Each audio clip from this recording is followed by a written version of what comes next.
Ladies are doing it all wrong.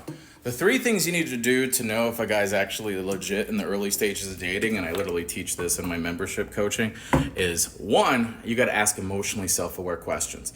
Early stages of dating, he's hot, he's sexy, he's this, he's that. Who gives a damn if he is? That's great. You need that. But if he gets angry and yells at you outside the club, that's not a healthy relationship. So you have to think of emotionally self-aware questions.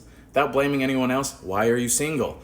Are you actually looking for something intentional? Because I am. I'm trying to get my eggs cracked yesterday. So is it cool that we check in intentionally? Is it cool that we don't turn this into a situationship? And that's not for him, because sure, he could lie. That's for you to call yourself out and not play Sherlock Holmes on TikTok doom scrolling and actually check in with him. Second part is non-negotiables. I don't care that he's hot. I don't care that he's 6 foot. I don't care that he's funny and all your friends like him. If you don't want babies and you're trying to get your eggs cracked, if he doesn't want marriage and you're trying to get that last name dropped, if he doesn't want to travel and he doesn't like therapy and he doesn't like all these things, he's not going to get a second date.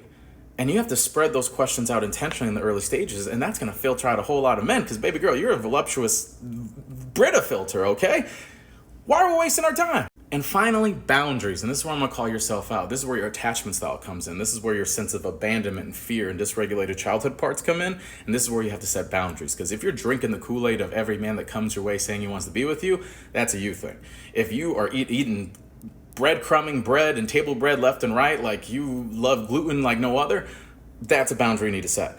And it's really important that you look at your patterns and look at your childhood wounds and figure out how to set boundaries around that. Because if you have this anxiousness and wanting and belonging of another person, that's not a person thing. That's an external validation based on an internal wound thing, and we got to work on that. And know that if you could develop in these three ways and be intentional in these three ways, then you could create an F-boy filter to just make it so much easier, because it's about rejection. And a big part of it is you getting rejected as well. And if you're not okay with that, that's your ego, and that's internal wounds that we have to work on, not so much these dusty ass men in these streets. And if you need help with that, link in the bio. I'd love to work with you. And you're super cute. Talk to you later.